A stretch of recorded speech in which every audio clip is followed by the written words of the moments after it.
क्या हालचाल प्यारे बच्चों, वेलकम बैक। मेरा नाम है मृत्युंजय पंड्या। मैं आपका स्वागत करता हूँ ग्रेविटी सर्कल चैनल पे। ब्ला ब्ला ब्ला। हाँ तो चलो गाइस, हम लोग पी ब्लॉक एलिमेंट्स पढ़ रहे थे और पी ब्लॉक एलिमेंट्स में पिछले वीडियो में हम लोगों ने इनर्ट पेयर इफेक्ट सीख लिया था। अब आपको ये बात समझ में आ गई होगी कि जो इनर्ट पेयर इफेक्ट है और स्क्रीनिंग इफेक्ट है ये कैसे कोरिलेटेड है। स्क्रीनिंग इफेक्ट में अगर इलेक्ट्रॉन s और p ऑर्बिटल में होगा तो वह न्यूक्लियस को घेर लेगा, और जब न्यूक्लियस वैलेंस शेल के इलेक्ट्रॉन को अंदर की ओर खींचने की कोशिश करेगा तो s और p ऑर्बिटल में प्रेजेंट इलेक्ट्रॉन उस पर बहुत ज्यादा हाई रिपल्सिव इफेक्ट लगाएंगे। Clear cut? ठीक है। इनर्ट पेयर इफेक्ट भी ऐसा ही था। बस इनर्ट पेयर इफेक्ट के अंदर क्या होता है, इनर्ट पेयर इफेक्ट का मतलब होता है जो अंदर के शेल के इलेक्ट्रॉन्स हैं वो वैलेंस शेल के s ऑर्बिटल में जो इलेक्ट्रॉन पेयरिंग करके बैठा है उसको अनपेयर्ड करने में कैपेबल है या नहीं। अगर s और p orbital inner shell electrons है, इनर शेल में s और p ऑर्बिटल है, तो वो उसकी अनपेयरिंग कर देगा। तब आपको नाइट्रोजन फैमिली में +5 ऑक्सीडेशन स्टेट देखने को मिलेगा।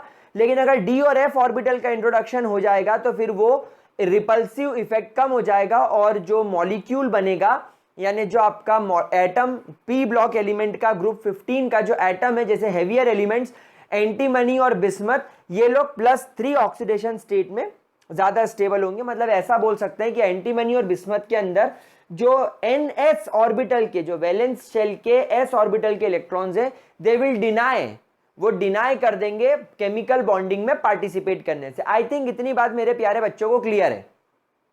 अब एक बात मैं आपको बता दूं कि हम लोगों ने पिछले वीडियो में एटॉमिक रेडियस की बात डिस्कस की थी, आयोनाइजेशन इंथैल्पी की बात डिस्कस करी थी और इलेक्ट्रोनेगेटिविटी की बात डिस्कस करी थी। तो एक बार इन तीनों कॉन्सेप्ट के बारे में मैं एक चीज और डिस्कस करवा दूं। कभी कभी आप लोगों को इनका कोरिलेशन ग्रुप 14 एलिमेंट्स के साथ आ सकता है। मतलब आपको ऐसा कंपेयर करने को बोला जा सकता है कि ग्रुप 15 का और ग्रुप 14 का एटॉमिक रेडियस कंपेयर करो। तो प्यारे बच्चों आप एक बात समझो, this is your group number 14 यानी boron, boron family, aluminium, gallium, indium and thallium. और ग्रुप 15 एलिमेंट्स कौन है? Nitrogen, phosphorus, arsenic, antimony and bismuth. ठीक है, ये आपके ग्रुप 14 और ग्रुप 15 के एलिमेंट्स हैं। नाउ गाइस एक जनरल ट्रेंड आप लोग ध्यान रखिए, जब कभी भी आप लोग पीरियोडिक टेबल में, जब कभी भी आप लोग पीरियोडिक टेबल में लेफ्ट से राइट की ओर बढ़ते हो, यानी when you move toward group 14 to group 15, यहां पर कुछ इंपॉर्टेंट बातें आपको नोट करनी है। पहला, नंबर ऑफ शेल कांस्टेंट होते हैं, number of shell are constant.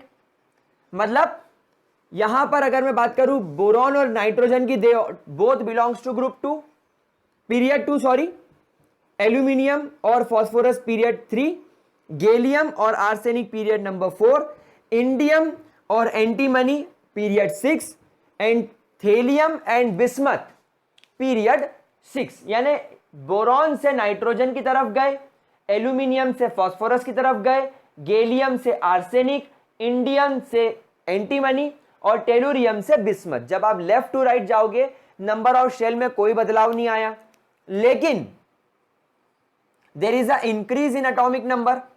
इनके एटॉमिक नंबर के अंदर इंक्रीज हो रहा है। इसका, ओहो मैंने गलत लिख दिया, ओहो ओहो ओहो गलती हो गई। यहां पर कार्बन फैमिली आएगी, कार्बन के बाद नाइट्रोजन, तो कार्बन, सिलिकॉन, जर्मेनियम, अच्छा जर्मेनियम ठीक लिखा था, वो गैलियम का जी होगा, तो काशी, जर्मनी, एंटीमनी के बाद इधर आएगा एसएन यानी कि lead and PB, tin and lead, carbon, silicon, germanium, tin and lead. तो गाइस यहां पर जब आप देखेंगे तो कार्बन का एटॉमिक नंबर 6, इसका 7, इसका 14, इसका 15, इसका 32, इसका 33, इसका 50, इसका 51, इसका 82 और इसका 83। तो आप देख रहे हो कि इधर से इधर बढ़े तो एटॉमिक नंबर बढ़ा। नाउ गाइस एटॉमिक नंबर के बढ़ने की वजह से इलेक्ट्रॉन्स भी बढ़े, कौन से शेल में? ऑब्वियसली वैलेंस शेल में इलेक्ट्रॉन बढ़ेगा, electron increase in valence shell and proton increase in nucleus.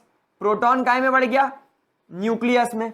लेकिन एक खास बात मैंने क्या बताई, नंबर ऑफ शेल के कांस्टेंट होने की वजह से, नंबर ऑफ शेल के बराबर होने की वजह से क्या स्क्रीनिंग इफेक्ट में कोई बदलाव आएगा?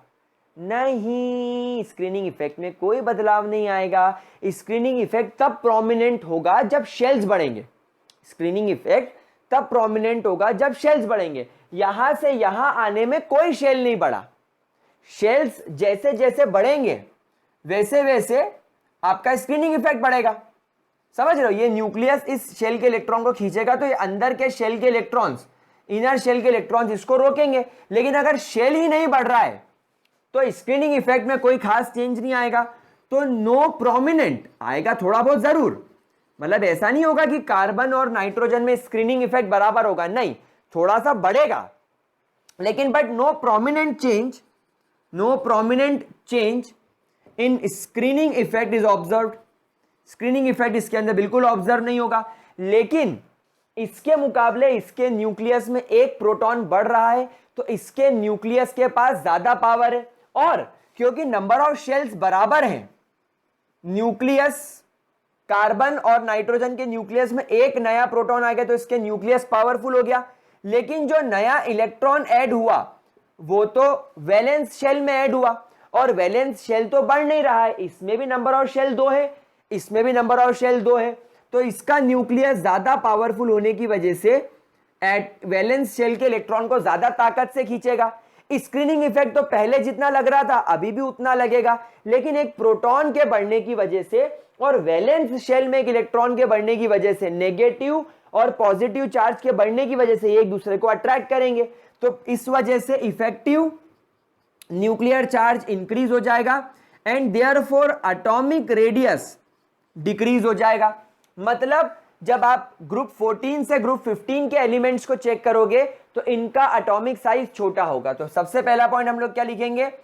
Atomic radius of group 14 elements are always greater than atomic radius of group 15 elements. क्या पहला पॉइंट क्लियर हुआ आप लोगों को? पक्की बात? शॉर्ट ये रब कर रहा हूं बस, में आपके एलिमेंट्स के नाम रब कर रहा हूं बस में, ताकि मैं यहां पर आप लोगों को फंडे लिखवा सकूं। अच्छा, अब हम लोग सब जानते हैं that atomic radius is inversely proportional to ionization enthalpy. ये बढ़ा तो ये घटी, ये घटा तो ये बढ़ा, क्योंकि आपके ग्रुप 14 एलिमेंट्स का एटॉमिक रेडियस ज्यादा है। एटॉमिक रेडियस ज्यादा होने की वजह से ग्रुप 14 का एटॉमिक रेडियस ज्यादा होने की वजह से इनकी आयोनाइजेशन एंथैल्पी ग्रुप 15 एलिमेंट्स के मुकाबले छोटी होगी, क्योंकि ग्रुप 15 वालों का साइज छोटा है।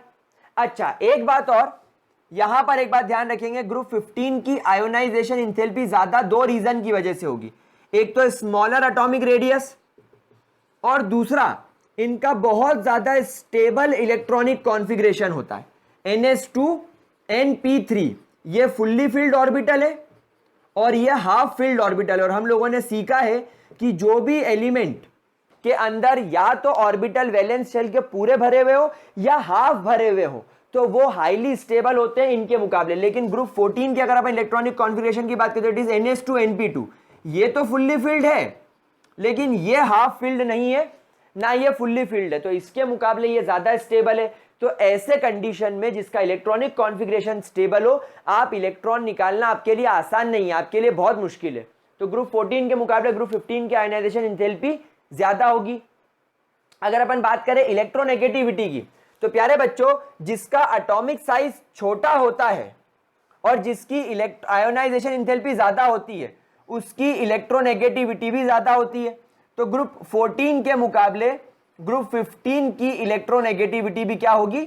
ज्यादा होगी। ग्रुप 15 की इलेक्ट्रोनेगेटिविटी भी क्या होगी? ग्रुप 14 के मुकाबले ज्यादा होगी। क्या ये बात समझ में आ गई मेरे प्यारे बच्चों को? क्योंकि एटॉमिक साइज छोटा है ग्रुप 15 का और आयनाइजेशन एंथैल्पी ज्यादा है, और एटॉमिक साइज छोटा होने का मतलब क्या है? इनका इफेक्टिव न्यूक्लियर चार्ज ज्यादा। ये यहां पर सिखाया ना मैंने, जब आप लेफ्ट से राइट आते हो, यानी जब आप ग्रुप 14 से ग्रुप 15 की तरफ आओगे तो स्क्रीनिंग इफेक्ट ज्यादा प्रोमिनेंट नहीं है, लेकिन इफेक्टिव न्यूक्लियर चार्ज बढ़ गया, यानी न्यूक्लियस पावरफुल हो गया। तो न्यूक्लियस अपने इलेक्ट्रॉन के साथ साथ जिसके साथ वो बॉन्डेड है उसके इलेक्ट्रॉन को भी अपनी ओर खींचने की ताकत रखेगा, इसलिए ये ज्यादा इलेक्ट्रोनेगेटिव भी इसके एलिमेंट होंगे। अब यहां पर कंपैरिजन किसका है, कार्बन का नाइट्रोजन से, सिलिकॉन का फॉस्फोरस से, जर्मेनियम का आर्सेनिक से, ऐसा कंपैरिजन है। मैं कार्बन को बिस्मथ से कंपेयर नहीं कर रहा हूं, समझ रहे हो, मैं नाइट्रोजन को टिन से कंपेयर नहीं कर रहा हूं, मैं एक ही पीरियड में आने वाले दो एलिमेंट्स को कंपेयर कर रहा हूं, ठीक है। इसको जरा जल्दी से नोट करो। ओ मेरे प्यारे प्यारे गुल्लू मुल्लू हो गया, चलिए आगे बढ़े। Is that clear to you, बहुत अच्छे से क्लियर हो गया। चलिए ये क्या है, ये सारी बातें सिर्फ एक बार समझने की है। फिर अपन जब ग्रुप 16 यानी ऑक्सीजन फैमिली पे जाएंगे तो हमें नाइट्रोजन और ग्रुप 16 को कंपेयर करना पड़ेगा, तब हम वहां पर इस कॉन्सेप्ट को, हमको मालूम है कि क्या होना है, बस जो चेंज आएगा वो हम फटाफट सीख सकेंगे। तो आपका बेसिक बन रहा है। चलिए तो गाइज हम लोग हमारी एटॉमिक एंड फिजिकल प्रॉपर्टीज को कंटिन्यू करते हैं, और हम लोग हमारी फिफ्थ प्रॉपर्टी, हम लोगों ने पहले इसके इनर्ट पेयर इफेक्ट के पहले वाले वीडियो में 4 प्रॉपर्टी देख ली थी, electronic configuration, atomic and ionic radius, electronegativity and ionization enthalpy. अब हम यहां पर फिफ्थ पॉइंट की बात करेंगे, that is melting and boiling point, melting and boiling point of group 15 elements, melting and boiling points of group 15 elements. आगे बढ़ने से पहले मेरे लाडले लाडले गुल्ले मुल्ले बच्चों, if you are having a book called as Cengage publication written by K S. Verma, उनके बुक में एक माइनर सा कॉन्सेप्ट मिस्टेक हो गया, मैंने मेल कर दिया है उनको कि आपके बुक में मिस्टेक है,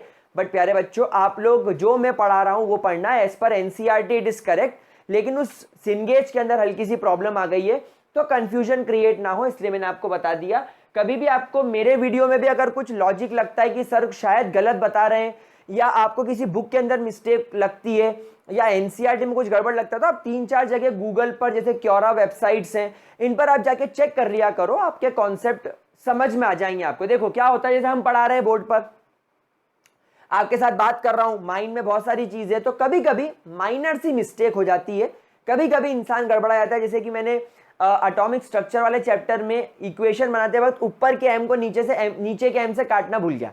अब क्या होता है कि मैंने लिखा फॉर्मूला वगैरह सब सही, लेकिन वहां काटा नहीं मैंने, तो बच्चे कंफ्यूज हो रहे कि सर काटना है कि नहीं काटना है। तो मेरे प्यारे बच्चों आप उसे काटिए, और मैंने नीचे कमेंट सेक्शन में पिन भी कर दिया। तो जब मुझे बच्चे बोलते ना कि सर आपने इस वीडियो में ये मिस्टेक हो गई है, तो मैं कमेंट करके उस कमेंट को अपने पिन कर देता हूं ताकि आपको कमेंट सेक्शन में दिख जाए। तो अगर ऐसी कोई गलती होती भी है तो गाइज उसको आप एक बार चेक कर लीजिएगा, मुझे बताइएगा कमेंट करके कि सर ऐसा हो गया, ठीक है। चलिए आगे बढ़ते हैं। मेल्टिंग पॉइंट, प्यारे बच्चों एक बात समझो, किसी भी सब्सटेंस का मेल्टिंग पॉइंट उसकी पैकिंग एफिशिएंसी के ऊपर डिपेंड करता है, इस बात को समझना जरूरी है। पैकिंग एफिशिएंसी मतलब कि मेल्ट कौन होगा, ऑब्वियस सी बात है, अगर आपके पास में एक सब्सटेंस जो कि अभी सॉलिड फॉर्म में है, आप उसे हीट करेंगे तभी वो मेल्ट हो पाएगा। तो सॉलिड में पार्टिकल्स एक दूसरे के पास में कितने टाइटली और कितने अच्छे तरीके से पैक्ड है, हमने सॉलिड स्टेट्स के अंदर पूरी पैकिंग सीखी है। तो मेल्टिंग पॉइंट किस पर डिपेंड करेगा, जिस सब्सटेंस को आप मेल्ट कर रहे हो उसकी पैकिंग एफिशिएंसी पे। लेकिन बॉइलिंग पॉइंट किस पर डिपेंड करेगा प्यारे बच्चों, बॉइलिंग पॉइंट में कोई पैकिंग एफिशिएंसी नहीं होती। तो हमेशा ध्यान रखिएगा, बॉइलिंग पॉइंट सब्सटेंस का मोलर मास कितना है, या मैं कहूं उस मॉलिक्यूल का, उस इंडिविजुअल मॉलिक्यूल का साइज क्या है, या मैं कहूं उस मॉलिक्यूल के बीच में किस तरीके के वेंडर वॉल फोर्सेज हैं, किस तरीके के वेंडर वॉल फोर्सेज हैं, उन मॉलिक्यूल्स की पोलैरिटी क्या है, क्या वो मॉलिक्यूल्स के पास किसी प्रकार का हाइड्रोजन बॉन्डिंग है, इन सब फैक्टर्स पर डिपेंड करेगा। क्यों, क्योंकि मैं आपको समझाता हूं, जैसे मान लो एक बड़ा मॉलिक्यूल है,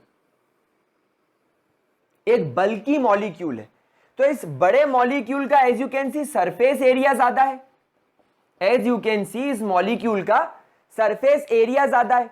तो प्यारे बच्चों ज्यादा सरफेस एरिया होने की वजह से ये ज्यादा वेंडर वॉल फोर्स लगाएगा, ज्यादा वेंडर वॉल फोर्स होने की वजह से इसके साथ में ढेर सारे मॉलिक्यूल्स अटैच किए जा सकते हैं because of large surface area.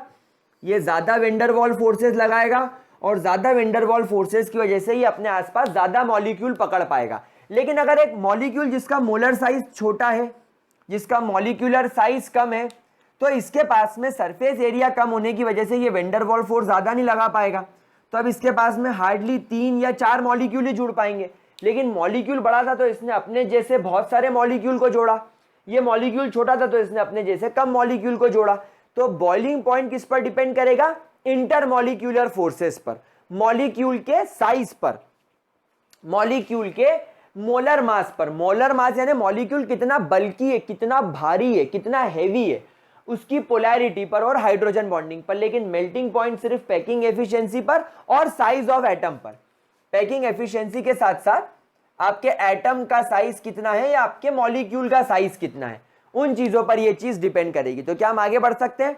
चलिए, कॉन्सेप्ट क्लियर गया, माइंड में बैठा, आगे बढ़ सकते हैं। ये पॉइंट गाइज यहां तो ठीक है, लेकिन ऑर्गेनिक केमिस्ट्री में ये आप लोगों के लिए बहुत इंपॉर्टेंट होने वाला है, क्योंकि ऑर्गेनिक केमिस्ट्री में इस पर से बहुत सारे क्वेश्चन आते हैं कि इसका मेल्टिंग पॉइंट कम क्यों, इसका मेल्टिंग पॉइंट ज्यादा क्यों। तो सबसे पहले अपन डिस्कस करते हैं मेल्टिंग पॉइंट का कॉन्सेप्ट। तो अगर हम लोग मेल्टिंग पॉइंट की बात करें तो प्यारे बच्चों, मेल्टिंग पॉइंट नाइट्रोजन से फास्फोरस एंड फास्फोरस से आर्सेनिक तक मेल्टिंग पॉइंट इंक्रीज होता है। लेकिन आर्सेनिक के बाद आर्सेनिक से बिस्मथ, सॉरी आर्सेनिक से एंटीमनी और एंटीमनी से बिस्मथ मेल्टिंग पॉइंट लगातार डिक्रीज होता जाता है। मेल्टिंग पॉइंट लगातार डिक्रीज होता जाता है। तो अब आपके सामने यह सवाल है कि ऐसी सिचुएशन क्यों अराइज हुई कि यहां पर बॉइलिंग पॉइंट बढ़ गया और यहां पर बॉइलिंग पॉइंट डिक्रीज हो गया। तो आप इसका एक्सप्लेनेशन क्या देंगे? इसका एक्सप्लेनेशन बहुत इजी है, that from nitrogen to phosphorus and from phosphorus to arsenic atomic radius increases. Atomic radius बढ़ता है, एटॉमिक रेडियस बढ़ने के साथ साथ and there is an absence of DNF orbital. DNF orbital के एब्सेंस होने की वजह से यहां पर आपका जो इनर्ट पेयर इफेक्ट है वो नहीं लग पाएगा। Inert pair effect is absence, hence ये जो आपके सब्सटेंसेस हैं ये +5 ऑक्सीडेशन स्टेट में स्टेबल होंगे। यानी ऐसा हो सकता है कि यहां पर एक एटम अपने आसपास 5 बॉन्ड बना ले, एक एटम अपने आसपास 5 बॉन्ड बना ले। तो ज्यादा बॉन्ड बनाएगा तो ज्यादा अच्छी पैकिंग एफिशिएंसी होगी। +5 ऑक्सीडेशन स्टेट होने की वजह से इसके पास में हाई पैकिंग एफिशिएंसी होती है, तो इसलिए इनका मेल्टिंग पॉइंट बढ़ता जाता है। और हमने देखा नाइट्रोजन से ज्यादा +5 ऑक्सीडेशन स्टेट में फास्फोरस रहता है, फास्फोरस से अच्छा आर्सेनिक रहता है। लेकिन आर्सेनिक से एंटीमनी आते वक्त, from arsenic to antimony and antimony to bismuth, हम देखते हैं एटॉमिक साइज बढ़ तो रहा है लेकिन उतना नहीं बढ़ रहा है जितना हमने एक्सपेक्ट किया था।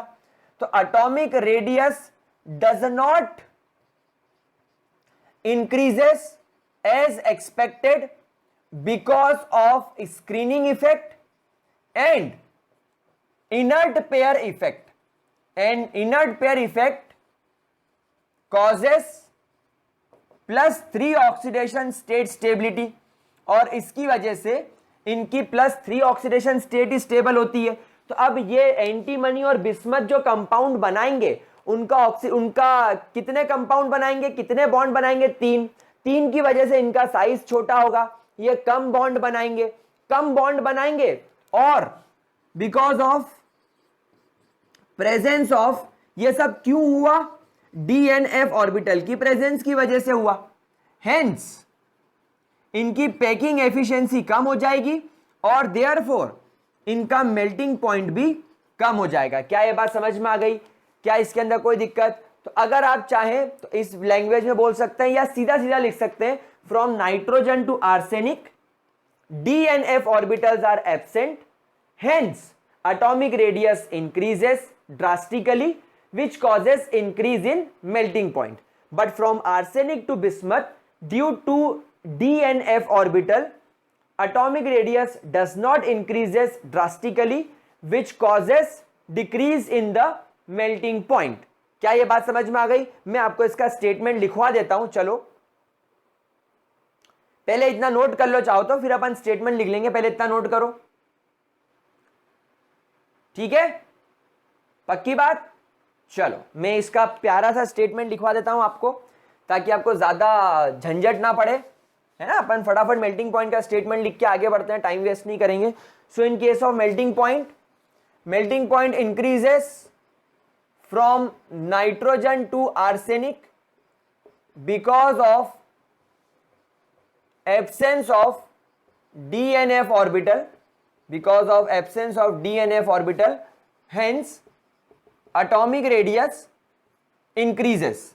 But from arsenic to bismuth it decreases because of introduction of DNF orbital, because of introduction of DNF orbital, hence atomic radius decreases. क्या ये बात समझ में आ गई? This is the case of melting point. क्या ये चीज क्लियर है? तो ठीक है गाइस, अब मेल्टिंग पॉइंट समझ लिया। मेल्टिंग पॉइंट को तुरंत समझने के बाद, अच्छा मैंने हेडिंग क्यों मिटा दी, बॉइलिंग पॉइंट समझाना अभी बाकी है, तो एक बार फटाफट से वापस से सॉरी हेडिंग लिख लेते हैं, मेल्टिंग एंड बॉइलिंग पॉइंट। अच्छा इतना तो आप लोगों को समझ में आई गया है कि जो अपना मेल्टिंग पॉइंट है वो पैकिंग एफिशिएंसी पर डिपेंड कर रहा था और साइज पर डिपेंड कर रहा था, लेकिन बॉइलिंग पॉइंट साइज के अलावा बहुत सारी चीजों पर डिपेंड करेगा, स्पेसिफिकली वेंडर वॉल फोर्सेस पर। तो जब अपन बॉइलिंग पॉइंट की बात करते हैं guys, when we talk about boiling point, तो बॉइलिंग पॉइंट का जनरल स्टेटमेंट होता है that boiling point increases from nitrogen to bismuth, nitrogen से बिस्मथ की तरफ मेल्टिंग पॉइंट बॉइलिंग पॉइंट बढ़ता है because of increase in atomic radius. जैसे जैसे इनका एटॉमिक रेडियस बड़ा होता जाता है, there is an increase in van der waal force. Van der waal force के बढ़ना शुरू हो जाता है, क्योंकि आपके एटॉमिक रेडियस बढ़ेगा तो सरफेस एरिया बढ़ेगा, और सरफेस एरिया बढ़ेगा तो वो ज्यादा वेंडर वॉल फोर्सेस बढ़ेंगे। क्या ये चीज क्लियर हो गई? क्या यहां तक कोई परेशानी? तो यहां पर जब आप लिखेंगे तो आपको दिखेगा नाइट्रोजन से ज्यादा फॉस्फोरस, फॉस्फोरस से ज्यादा आर्सेनिक, आर्सेनिक से ज्यादा एंटीमनी और बिस्मथ। ओ तेरी ये का भवा, ई का हो गया, यहां पर तो एक एक्सेप्शनल केस आ गया। तो प्यारे बच्चों, कुछ किताबों में इसको मेंशन भी नहीं किया जाता है, कुछ बुक्स में इसको मेंशन भी नहीं किया जाता, क्योंकि जो डिफरेंस है मेल्टिंग बॉइलिंग पॉइंट का वो देखो कितना है। बिस्मथ का जो मेल्टिंग पॉइंट है, या जो बोलना चाहिए बॉइलिंग पॉइंट है, वो कितना है? 1837 केल्विन्स, और एंटीमनी का है 1860 केल्विन। मतलब क्या हुआ, नाइट्रोजन से फॉस्फोरस का बढ़ा, फॉस्फोरस से आर्सेनिक का बढ़ा, आर्सेनिक से एंटीमनी का बढ़ा, लेकिन एंटीमनी से बिस्मथ का थोड़ा सा कम हो गया। लेकिन बिस्मथ का आर्सेनिक से ज्यादा है, बिस्मथ का सबसे ज्यादा है, लेकिन एंटीमनी से थोड़ा सा कम हो गया। तो यहां पर इस चीज का क्या रीजन होगा, इस चीज को कैसे जस्टिफाई करेंगे? तो बस सीधी सी बात समझो, as the size of bismuth is slightly larger, than antimony, but due to DNF orbital, क्योंकि इसके अंदर डीएनएफ ऑर्बिटल ज्यादा है, there is a weak van der waal forces, there is a weak van der waal forces between bismuth atoms. यानी एक bismuth का atom दूसरे bismuth के एटम के साथ, या मैं कहूं एक बिस्मथ का मॉलिक्यूल दूसरे बिस्मथ के मॉलिक्यूल्स के साथ में एक वीक वेंडर वॉल फोर्स बनाता है between bismuth as compared to antimony. तो प्लीज प्यारे बच्चों, इस पॉइंट को ध्यान रखिएगा कि आपका जो बिस्मथ अंकल होता है, इसका एटॉमिक साइज सबसे ज्यादा होता है, लेकिन इसका नेचर थोड़ा सा मिटैलिक भी हो जाता है, और मिटैलिक होने की वजह से एक बिस्मथ का दूसरे बिस्मथ के बीच में जो वेंडरवॉल फोर्स होना चाहिए वो एक्सपेरिमेंटली देखा गया कि हल्का सा कमजोर है एंटीमनी के मुकाबले, इसलिए दोनों के बॉइलिंग पॉइंट में सिर्फ 23 केल्विन्स का फर्क है। दैट इज नॉट मच, ज्यादा डिफरेंस नहीं है, लेकिन फिर भी क्यों होता है कहीं लिखा नहीं है, कोई बुक एनसीईआरटी वगैरह में कहीं नहीं दिया है, बट मैंने आपको एक्सप्लेन कर दिया ताकि आप लोगों को कोई और वेबसाइट सर्च करना ना पड़े, दिमाग खराब ना हो पढ़ते वक्त। तो फटाफट से इसको नोट कर लीजिए प्यारे बच्चों, फिर आगे बढ़ते हैं। Note it down, in points को ध्यान रखना, आप लोगों को ऑब्जेक्टिव वगैरह टाइप के क्वेश्चन के अंदर आ सकता है। 6th point is density. देखो बेटा, डेंसिटी का बिल्कुल बेसिक सा कंसेप्ट है। What is density? कुछ नहीं, मास अपॉन वॉल्यूम।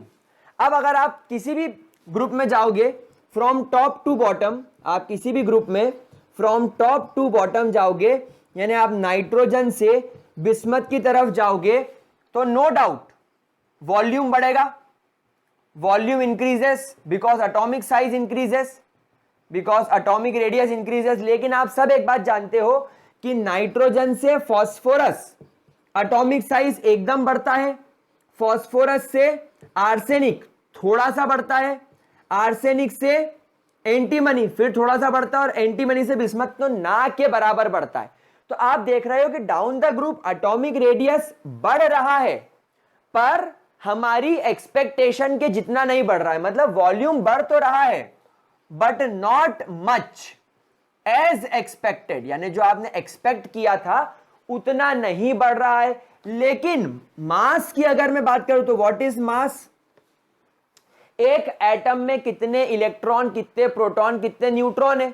तो प्यारे बच्चों, नाइट्रोजन का मास होता है 14 और बिस्मथ का मास मेरे को पता नहीं, लेकिन अप्रोक्सीमेटली 190 के आसपास होता है। तो मास तो बड़ा खतरनाक बढ़ गया, मास तो एकदम से बढ़ गया, लेकिन वॉल्यूम ज्यादा नहीं बढ़ा। तो हम यहां पर क्या लिखेंगे? But mass increases significantly. Mass कैसा बढ़ जाता है? मास सिग्निफिकेंटली बढ़ रहा है, और डेंसिटी के फॉर्मूले के हिसाब से डेंसिटी मास के डायरेक्टली प्रोपोर्शनल है एंड डेंसिटी वॉल्यूम के इनवर्सली प्रोपोर्शनल है। यानी वॉल्यूम बढ़ेगा तो डेंसिटी घटेगी। तो क्योंकि हमारे एटम्स का वॉल्यूम बढ़ रहा है तो डेंसिटी घटनी चाहिए, लेकिन जितनी इंटेंसिटी से वॉल्यूम बढ़ रहा है उससे ज्यादा, उससे कई गुना ज्यादा आपका मास बढ़ रहा है। तो मास के बढ़ने से अल्टीमेटली क्या बढ़ेगी? डेंसिटी बढ़ेगी। तो आप सीधा यहां पर पॉइंट लिखेंगे that on going top to bottom, on going top to bottom, that is from nitrogen to bismuth, due to a significant increase in mass of element का मास significantly बढ़ने की वजह से, and not much increase in volume and not much increase in volume, overall density increases। overall density क्या होती है मेरे लाडले बच्चों? बढ़ जाती है। क्या इसके अंदर कोई समस्या? बिल्कुल बेसिक सा फंडा है, नोट करेंगे। ओ भाई, हो गया नहीं हुआ? नहीं, मारो मुझे, मारो चलो आगे बढ़े। चलिए, बहुत बढ़िया, डेंसिटी हो गई। अब अपन यहां पर बात कर लेते हैं metallic properties, metallic and non metallic properties, metallic properties and non metallic properties. प्यारे बच्चों जल्दी से समझो, नॉन मेटेलिक सब्सटेंसेस वो होते हैं दैट कैन, ये वो सब्सटेंसेस होते हैं that can accepts the electron. Electron accept क्यों करेंगे? बिकॉज ऑफ हाई इलेक्ट्रोनेगेटिविटी,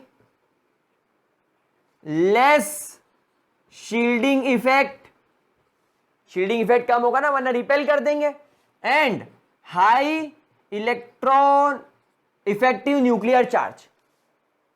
वही अगर बात करें अपन मेटेलिक बॉन्डिंग की, तो मेटेलिक बॉन्डिंग क्या है, दैट कैन डोनेट वा द इलेक्ट्रॉन वा।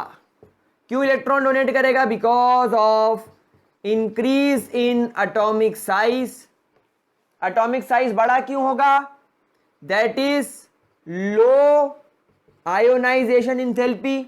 अच्छा, हाई इलेक्ट्रोनेगेटिव के लिए अपने को यहां पर लिखना पड़ेगा हाई आयोनाइजेशन इंथैल्पी, तो इनकी आयोनाइजेशन इंथैल्पी हाई होगी, इनकी कम होगी।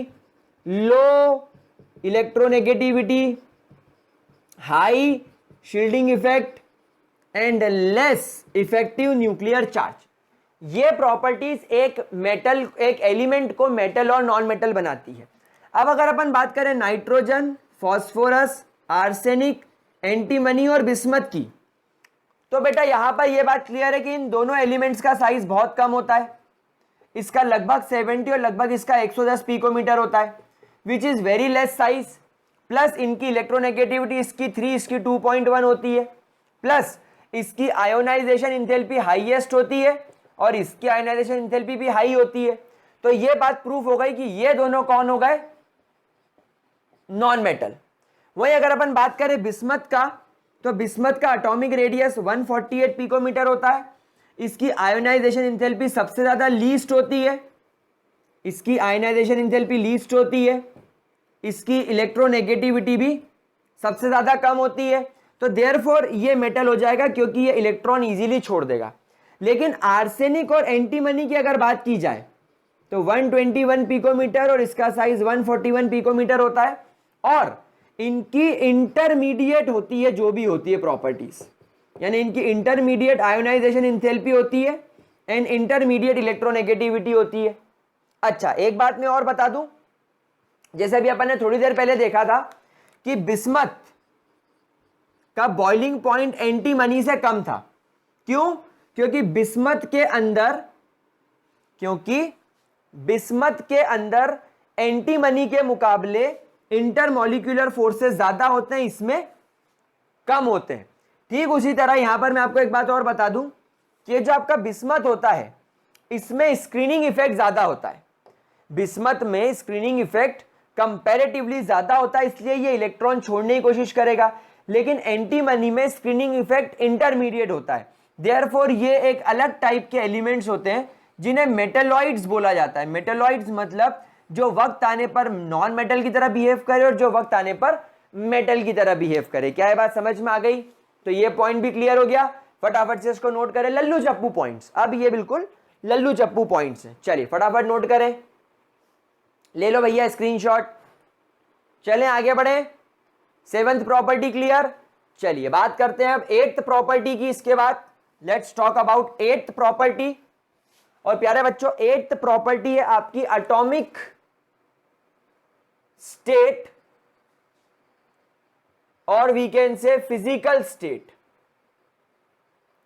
तो बेटा सबसे पहले एक बात समझो, क्योंकि नाइट्रोजन एक बहुत छोटा एलिमेंट है, nitrogen is a very small, यानी इस ग्रुप का स्मॉलेस्ट एलिमेंट है।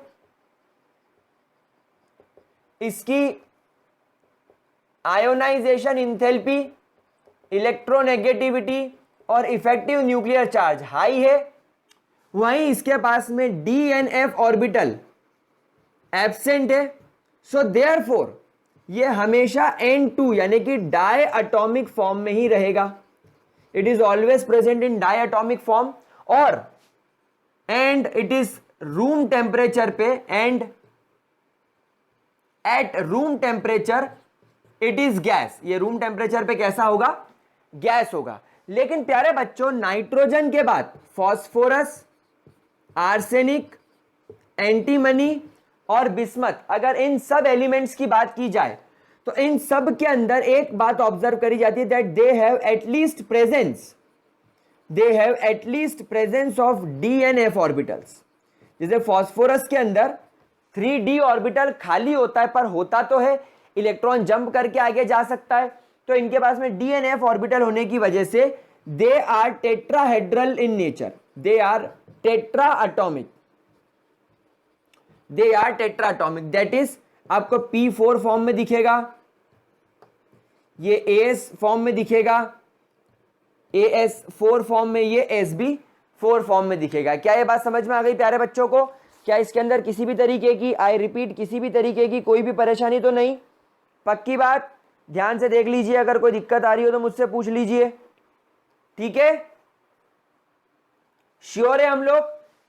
मैंने यहां पर देखो बिस्मत नहीं बनाया है, मैंने यहां पर बिस्मत नहीं बनाया है। बिस्मत किसी कारण से नहीं बनाया है, क्योंकि बिस्मत मेटेलिक होता है, और मेटेलिक होने की वजह से आप किसी भी मेटल को, जैसे आपने कभी भी आयरन को Fe4 फॉर्म में नहीं लिखा होगा, आपने कभी भी कॉपर को Cu8 फॉर्म में नहीं लिखा होगा, आपने कभी भी जिंक को Zn2 फॉर्म में नहीं लिखा होगा। मेटल को हमेशा उसके एलिमेंट से लिखा जाता है, तो इसलिए हम लोग बिस्मत को इनफैक्ट यहां पर इंक्लूड भी नहीं करना चाहिए। टेट्रा एटॉमिक फॉर्म में बिस्मत को कभी हम इंक्लूड भी नहीं करेंगे, क्योंकि बिस्मत तो मेटेलिक हो जाता है। बाकी सारे ये अपन नॉन मेटल्स और मेटेलॉइड्स की बात कर सकते हैं। तो ये इनकी फिजिकल स्टेट हो गई। ये सब कौन से फॉर्म में एग्जिस्ट करेंगे? टेट्रा एटॉमिक फॉर्म में। और तीसरा, हम यहाँ पर बिस्मत को अलग से लिख लेते, bismuth is metallic in nature. तो ये तो भैया मेटल हो गया और रूम टेम्परेचर पे सॉलिड होगा, और ये सब भी रूम टेम्परेचर पे सॉलिड होंगे। Now they all are solid at room temperature. Bismuth भी सॉलिड होगा रूम टेम्परेचर पे। तो it is very easy, very good and very हल्का फुल्का पॉइंट। इसमें आपको ज्यादा आपको डिस्कशन करने की जरूरत नहीं है, आपको सारे पॉइंट्स समझ में आ ही गए। चलिए स्क्रीनशॉट ले लिया इसका, स्क्रीनशॉट ले लिया, जल्दी से स्क्रीनशॉट लो। 1 2 3 गो। बड़े चलिए नेक्स्ट अपन आगे बढ़ते हैं और एक छोटा सा पॉइंट और डिस्कस करते हैं। आई थिंक ये 9th पॉइंट यार मैं भूल गया, देख लेना। P pi bond formation. ना प्यारे बच्चों, what is P pi bond? देखो, अगर अपन नाइट्रोजन की बात करें तो नाइट्रोजन हमेशा N2 फॉर्म में एग्जिस्ट करता है। तो एक नाइट्रोजन का इलेक्ट्रॉनिक कॉन्फ़िगरेशन क्या होता है? 1s2, देन आपका यहां पर 2s2, और देन आपका यहां पर 2px, 2py एंड 2pz। ये इन तीनों में एक एक इलेक्ट्रॉन। अब क्योंकि नाइट्रोजन के बीच में ट्रिपल बॉन्ड होता है, ट्रिपल बॉन्ड बनाने के लिए यहां पर S और P हाइब्रिडाइजेशन में चले जाएंगे, और हाइब्रिडाइजेशन में जाने के बाद दो नए ऑर्बिटल बन के आएंगे जिनका नाम होगा sp। इसमें 2 इलेक्ट्रॉन और इसमें 1 इलेक्ट्रॉन, 3 इलेक्ट्रॉन होने की वजह से हुंस रूल के हिसाब से कुछ इस प्रकार बन जाएगा। तो ये आपके एक नाइट्रोजन पर हो गया लोन पेयर, है ना? तो ये आपका एक जो आपका sp ऑर्बिटल हो गया, ये एक आपका sp ऑर्बिटल हो गया, इसमें आ गया लोन पेयर। और ये आपका जो दूसरा sp ऑर्बिटल आ गया, इसमें 1 इलेक्ट्रॉन आ गया। सेम सामने वाले नाइट्रोजन का भी होगा, तो इसका sp इसके sp के साथ ओवरलैप कर जाएगा, ये लोन पेयर। तो इस ओवरलैपिंग को सिग्मा ओवरलैपिंग बोलेंगे, जिसमें sp ऑर्बिटल ओवरलैप कर रहे हैं। फिर इसका py ये रहा, और इसका pz ये रहा। ये अपने ओरिजिनल फॉर्म में, क्योंकि ये हाइब्रिडाइजेशन में नहीं गए। देन ये इस एटम का py हो गया, और ये इस एटम का pz हो गया। तो अब क्या होगा? py के साथ ओवरलैपिंग कर लेगा। ये देखो, ये py की ओवरलैपिंग हो गई, और ये pz की ओवरलैपिंग हो गई। तो एक py की ओवरलैपिंग से एक पाई बॉन्ड बना, और एक pz की ओवरलैपिंग से एक पाई बॉन्ड बना। तो यहां पर इस प्रकार 2 नाइट्रोजन के अंदर 3 बॉन्ड बनते हैं। पहला बॉन्ड बनता है सिग्मा, जो कि sp की वजह से बनता है। फिर एक बनता है पाई, जो py की वजह से बनता है। और फिर एक पाई बॉन्ड बनता है जो pz की वजह से बनता है। तो आप समझ में आया what is P pi overlapping? यानी p ऑर्बिटल की वजह से जब दूसरे p ऑर्बिटल के साथ ये ओवरलैप करेगा तो कैसे बॉन्ड बनाएगा? पाई बॉन्ड बनाएगा। इसे पी पाई ओवरलैपिंग बोलते हैं। क्या ये कॉन्सेप्ट समझ में आया? बहुत इजी था, हल्का फुल्का था। अच्छा, बहुत सारे लोगों के मन में सवाल आ रहा होगा कि सर नाइट्रोजन ने यहां पर sp3 हाइब्रिडाइजेशन क्यों नहीं करा? तो बेटा, जहां पर भी पाई बॉन्ड का सवाल आता है, एक बात हमेशा दिमाग में बैठा लो। मैंने अभी जो क्लास 11th केमिकल बॉन्डिंग पढ़ाया था, मैंने बच्चों से बोला था कि हाइब्रिडाइजेशन वाला कॉन्सेप्ट वहां से सीखना पड़ेगा। पर कोई बात नहीं, मैं आपको बता देता हूं। हाइब्रिडाइजेशन नाम का कॉन्सेप्ट इमेजिनरी है, असलियत में होता है नहीं होता हमें नहीं पता। और हाइब्रिडाइजेशन का कॉन्सेप्ट सिर्फ सिग्मा बॉन्ड्स बनाने के लिए इस्तेमाल किया जाता है। पाई बॉन्ड्स के लिए आज भी नेचुरल एटम के ऑर्बिटल्स की ओवरलैपिंग ही कराई जाती है। तो क्योंकि दोनों नाइट्रोजन में ट्रिपल बॉन्ड है, सिग्मा बॉन्ड के लिए तो अपन ने ओवरलैपिंग करवा ली, यानी हाइब्रिडाइजेशन करवा लिया, और हाइब्रिडाइजेशन s और px का कराया। s तो हमेशा जाएगा और px का एक इलेक्ट्रॉन होने की वजह से दोनों हाइब्रिडाइजेशन में चले गए, और ये sp हाइब्रिड ऑर्बिटल ने दूसरे नाइट्रोजन के sp के साथ में ओवरलैपिंग कर ली। फिर ये बचा हुआ py ये रहा, और दूसरे नाइट्रोजन का py ये रहा, py ओवरलैप कर गए इस तरीके से, ये देखो, क्योंकि दोनों का एक्सिस सेम है। और ये इसका pz और दूसरे एटम का pz ऐसा था, बोर्ड के बाहर और एक ऑर्बिटल बोर्ड के पीछे, ये ऐसे ओवरलैप हो गए, ये इस तरीके से इनका ओवरलैपिंग हो गया, तो 2 पाई बॉन्ड बन गए। तो इस तरीके से नाइट्रोजन पी पाई ओवरलैपिंग कर सकता है। तो यहां पर सारे बच्चे स्टार बना के एक पॉइंट लिखेंगे, that nitrogen can form P pi overlapping, can form P pi overlapping and pi bonds with itself यानी अपने साथ ही, यानी एक नाइट्रोजन दूसरे नाइट्रोजन के साथ भी विथ इटसेल्फ, और विथ कार्बन और ऑक्सीजन एटम्स, यानी कार्बन और ऑक्सीजन के साथ भी ये बना सकता है। Reason, because of small size of carbon and oxygen. Carbon, oxygen और नाइट्रोजन सेम पीरियड को बिलोंग कर रहे हैं, ये सब सेकेंड पीरियड को बिलोंग कर रहे हैं, तो इन सबका साइज पूरे पीरियोडिक टेबल में सबसे छोटे साइज वाले एटम्स में से एक है, और इसी वजह से इनके p ऑर्बिटल इतने प्यारे बने हुए होते हैं, इतने क्लियर बने हुए होते हैं और न्यूक्लियस के पास होते, इसलिए ये ओवरलैपिंग कर सकते हैं। लेकिन अब आपके मन में सवाल आ रहा होगा कि नाइट्रोजन N2 फॉर्म में एग्जिस्ट कर रहा है, दिख रहा है, लेकिन फास्फोरस तो P4, आर्सेनिक तो AS4, एंटीमनी तो Sb फॉर्म में एग्जिस्ट करता है, तो क्या वो पी पाई ओवरलैपिंग नहीं करता? तो हाँ, आपका जवाब क्या होना चाहिए? हाँ, नाइट्रोजन को छोड़कर फास्फोरस, आर्सेनिक, बिस्मथ, एंटीमनी कोई पी पाई ओवरलैपिंग नहीं करता। इतना नोट कर लिया, जल्दी से इसका स्क्रीनशॉट ले लो, स्क्रीनशॉट लो। चलो इस डायग्राम को रब करके अपन इस स्टेटमेंट को यहां लिखेंगे, that apart from nitrogen phosphorus में you will always observe single bond, arsenic में सिंगल बॉन्ड, एंटीमनी में single bond, that is phosphorus, arsenic and antimony do not participates in p pi bonding. ये p pi bonding में participate नहीं करते because of there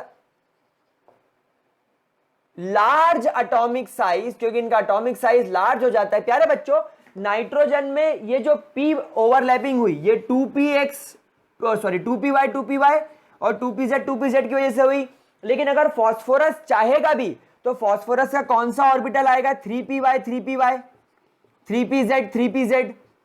अच्छा, arsenic चाहे तो 4pz, antimony चाहे तो 5pz।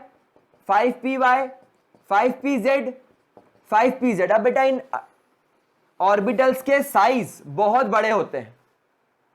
3p ऑर्बिटल का साइज लार्ज होता है, it is even more large, और ये लार्जेस्ट, तो इनके साइज इतने बड़े बड़े हो जाते हैं कि ये ओवरलैपिंग करने के पहले डिफ्यूज हो जाते हैं, डिफ्यूज्ड फॉर्म में रहते हैं ये। तो क्योंकि इनके p ऑर्बिट, इनका साइज बड़ा है, इनका साइज बड़ा होने की वजह से इनके ऑर्बिटल का साइज भी बड़ा हो गया। So because of their large size, their p orbitals gets diffuse, यानी कि ये डिफ्यूज हो जाते हैं, बिखर जाते हैं, and hence cannot form pi bond, और इसीलिए कभी भी पाई बॉन्ड नहीं बनाते। This is a very important point guys, इस बात को आप लोग ध्यान रखिएगा, इसे नोट कर लीजिएगा, इस पर क्वेश्चन बनने के चांसेस होते हैं। ठीक है, तो गाइस यहां पर अपनी ये सारी properties, physical and atomic properties खत्म होती है। अगले वीडियो से हम लोग केमिकल प्रॉपर्टी की तरफ बढ़ेंगे, बट पहले इतना नोट कर लो, और इसके अंदर अगर किसी भी तरीके की कोई डाउट हो तो मुझसे पूछिएगा, मुझे बताइएगा, तो मैं आपका डाउट क्लियर करने की कोशिश करूंगा। मेल्टिंग पॉइंट, बॉइलिंग पॉइंट से आज हम लोगों ने पढ़ना स्टार्ट किया, और हम लोग पी पाई बॉन्ड्स तक आए। तो यहां तक देख लीजिए, अगर किसी तरीके की कोई प्रॉब्लम है तो कमेंट सेक्शन में पूछो। इनऑर्गेनिक केमिस्ट्री है, इंटरेस्टिंग है कब, जब आप इंटरेस्ट लेके पढ़ोगे और कॉन्सेप्ट अगर आपको कोई समझा दे तो फिर आपको कभी तकलीफ नहीं होगी। बस जैसे वहां पर बिस्मथ एंटीमनी के बॉइलिंग पॉइंट में हल्का सा फेरबदल आ गया था, वो आप ध्यान रख लीजिएगा कि जो बिस्मथ होता है और एंटीमनी होता है उसमें एटॉमिक साइज में ज्यादा चेंज ना होने की वजह से और बिस्मथ के वेंडरवॉल फोर्स ज्यादा स्ट्रांग होने की वजह से उसका बॉइलिंग पॉइंट थोड़ा सा ज्यादा हो जाता है एंटीमनी के मुकाबले। बस रीजन याद रखना है। तो हल्की फुल्की चीजें हैं, इसको देख लीजिए। अगर कोई डाउट हो तो कमेंट सेक्शन में लिखो, वरना हम लोग मिलते हैं अगले वीडियो में जिसमें हम स्टार्ट करेंगे केमिकल बॉन्डिंग। सो तब तक के लिए बाय बाय। समझ गए? Bye bye.